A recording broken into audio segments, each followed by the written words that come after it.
Deixa que diga que pense que fare. Deixa isso pra lá, vem pra cá, o que que tem? Eu não estou cozinhando nada, você também. Faz-me bater papo assim gostoso como alguém. Deixa que diga que pense que fare.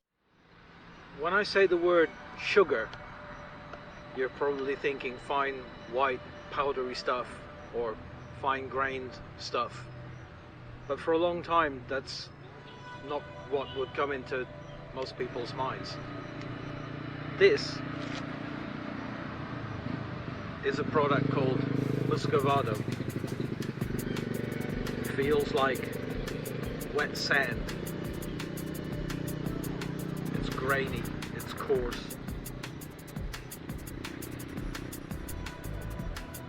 It has a strong flavor. It's not brown sugar. This is not sugar in the way that we think of it today. This is unrefined sugar. This is raw crystal from the cane juice pressed from raw cane and set into a crystal form by heat. And this was the process used historically. Some people call this Barbados sugar because it was a famous product on that island. Here in the Philippines, it's called Muscovado. This is one of probably hundreds of Muscovado mills, or what's left of them, on this island. This is what's left of the machinery that was used. And that is the chimney, the smokestack. So this is the mouth of the beast, the fireplace. Yes, for some sense of scale, there's a human inside the mouth of the beast in the furnace. Doesn't look very high from here, but it is. So at this point, your guess as to what this concrete plinth looked like when it functioned is as good as mine, because I don't know. But maybe in the next week we're going to learn something about it. There's an inscription here which seems to date this in 1917. So I can sort of imagine that at that time whatever was here was steam powered. You see these very heavy studs left over that would have been used to mount the machine. Of course, in those days, this lovely tree wouldn't have been here. That's an intruder, which again gives you an idea how old this is. But this is the base of this thing. There look to be several tanks with channels that would allow perhaps the sugarcane juice, I don't know, to run from one tank to another. Maybe that's a sluice out for some waste product. And then we have these large tanks. Or this is probably a machine base. There might have been a big flywheel here, and there are other tanks there.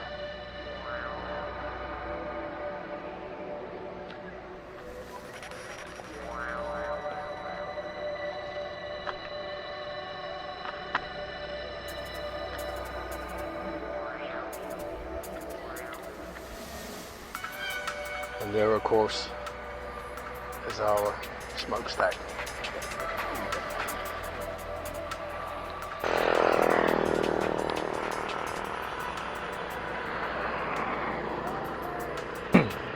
Yves Leopold Germain Gaston, distinguished name, was a sugar technologist who had been trained in Mauritius and Bourbon. Yves had been commissioned by Domingo Rojas, who's a big player still, big family. The patriarch of 4 Filipino power families, which are still very much in control of this country, and brought here to the Philippines around 1837. Mr. Rojas had gone into partnership with Mr. Gaston and intended to build the first major sugar plantation in the Philippines in Batangas. However, the soil in Batangas turned out not to be particularly suitable for such a gambit, and that didn't really pan out. So the upshot of that was that Mr. Rojas and Mr. Gaston parted company within a few years, and in 1844 Gaston moved himself here to Negros to set up his first sugar plantation. The soil here and the climate here extremely well suited to plantation. Gaston set up his first hacienda in an area called Buen Retiro, and by 1847 he'd built his first house and installed the first steam-powered sugar mill on this island. So that steam-powered mill allowed Gaston to produce sugar in quantities which were unprecedented at the time, and with such a consistent refining quality that his sugar soon became famous in export markets internationally. So he became a star in the sugar industry. So today Gaston is credited with being the first person to bring sugar cultivation to an industrial level. And back then, of course, no one had any idea that sugar production would end up being the dominant industry on this island.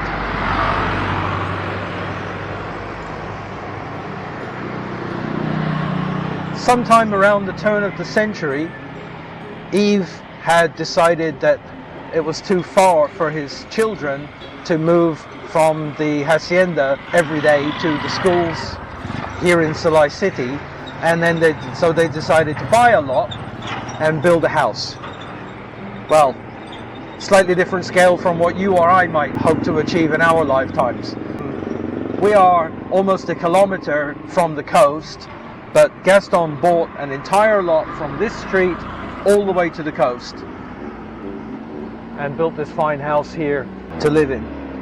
And this area now is something of it became something of a sugar baron's enclave, with a lot of other hacienderos purchasing houses here, and then other wealthy families started moving into this area. So we're going to have a little look around at some of the other houses as well.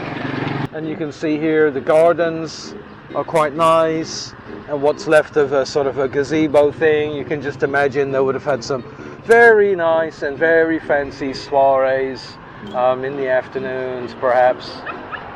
Beautiful residence. This is another one of the period houses.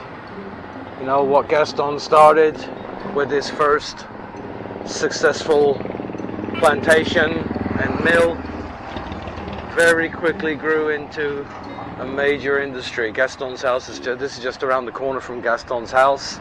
This is the home of one Jose Piton Ledesma, built in 1917.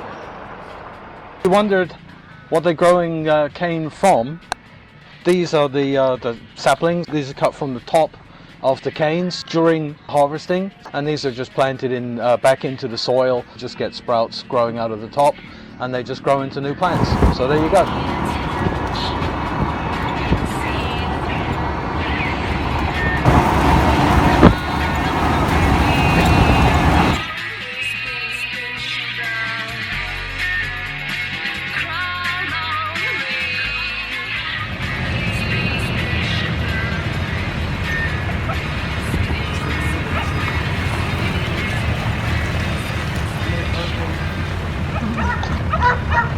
Sorry about the dog barking here. This is the so-called iron dinosaur of La Carlotta. This is one of those narrow gauge steam locos made in the USA. So this was, I guess, pre-war, post-Spanish And these ran on these narrow gauge tracks, which we've seen all over the place. Simple small engine would drag some trucks loaded up with sugar from the fields to the mills. And that's the coal wagon. There's the boiler. Bit of the machinery left. Not in great shape, of course. Rusty as hell. But what do you expect? It's done up as a little bit of a sort of a kitsch mascot for the city. But again, it's a city that was built on sugar, so it's kind of deserved. Would have been nice to see these chuffing around the countryside. Would have been really nice. 1931. 1931. There you go. So here we are at the Hawaiian-Philippine Sugar Company, or I think they call this Sugar Central. It's one of the biggest mills on this island. And interestingly, it's the only modern mill that still produces Muscovado. The plant is at the moment not accepting tours or visitors, but they actually have here one of the oldest working sugar mills in existence that can even still be powered by carabao. Imagine that. So I guess if they had a power failure, they could still hook a carabao up to the mill equipment and still produce Muscovado the old way. So apparently they also have a few working steam engines. I don't know if they work all the time, but they are in working condition. These are again American engines. I think these were made in Pittsburgh at around the turn of the century, like early 1900s, 1911, something like that. They're very similar to the one that we saw there in La Carlotta. So this is your leftover fiber after all of the final processing is done, really, and even the molasses are extracted from the cane. That's what's left over. And I think in the old days that these would have been used to power even the steam engines. They would have burned this stuff to power the steam engines that actually ran the mill, or ran the mill equipment. So this is the home that Eve's son, Victor, had built.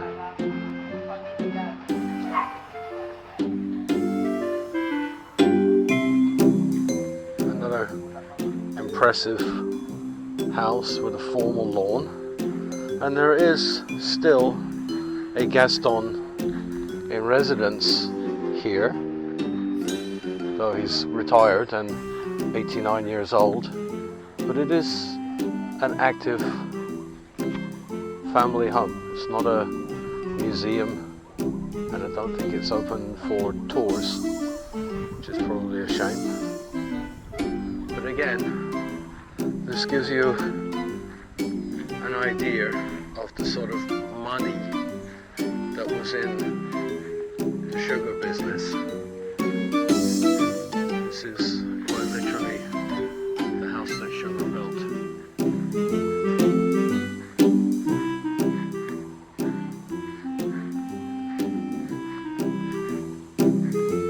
Hello, Milky. Don't pee anywhere you're not supposed to, huh? Hmm?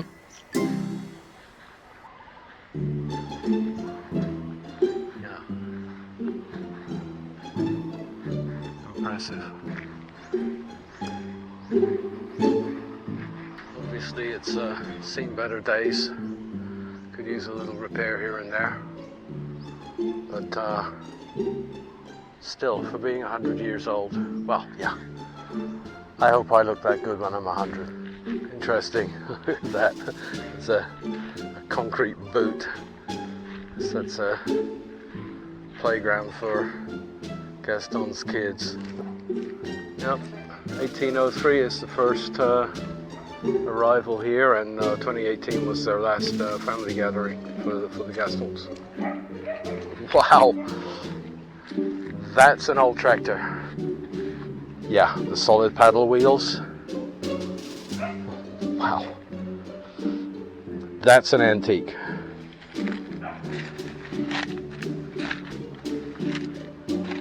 Yeah. Huge case for the rear axle. I don't think they actually have differentials. And a power takeoff, I assume, for driving machines. And quite an impressive hand crank. Do you think it'll start? Probably not. So these impressive large metal bowls or steel iron bowls, those were part of the mill equipment, and those are used for storing sugarcane juice between processes. Really huge.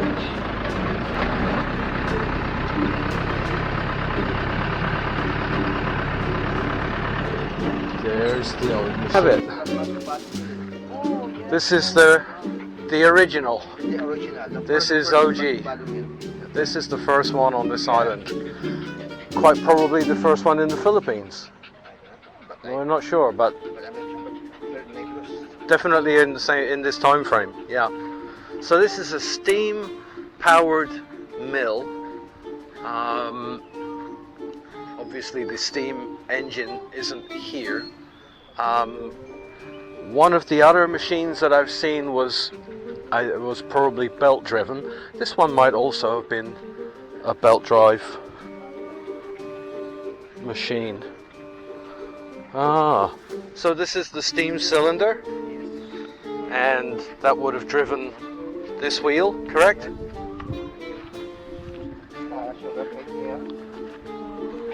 Through the mangle. Yeah, don't put your hand in there. Right. The large gears, so slows it down and slows it down. So you can just imagine the torque of this thing. That's something like a 6-inch steam cylinder driving the impressively large flywheel.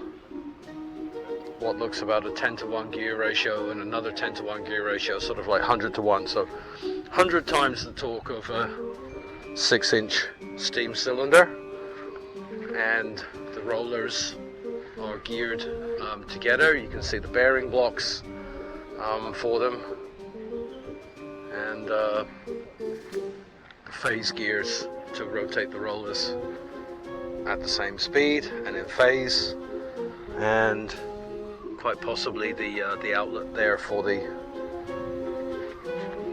machine. And look at that.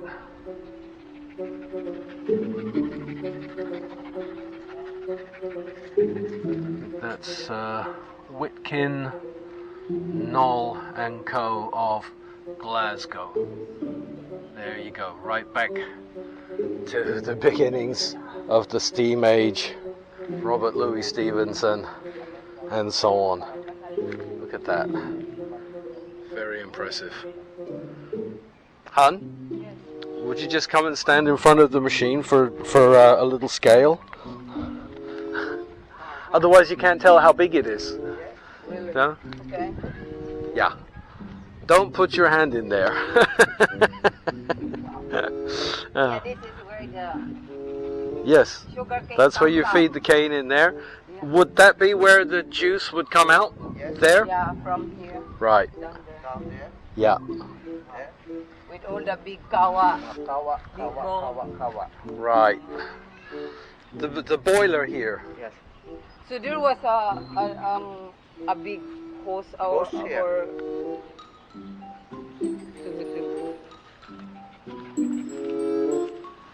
bring all the juices here. Yeah. Wow. So you're heating the juice in stages. Okay. And crystallizing your Muscovado there. Sorry. What's over there? What are those? Another machine. Another machine.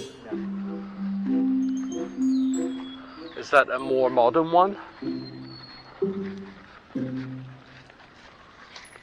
Okay, over here there's another machine. Ah, yes, belt drive.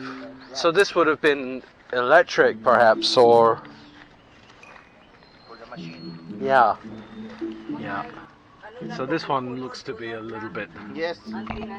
later. Nakalat lang siya. Kalat lang siya. Quite a modern-looking electric motor there. Well, it's an ant home now, but Just started it all 1940. over. 1914. 1914. September 26. September 26. 1914. And that would again be a... Oh, this is a well. Yeah. Supposedly. Now? Did your wish come? Did your wish come true?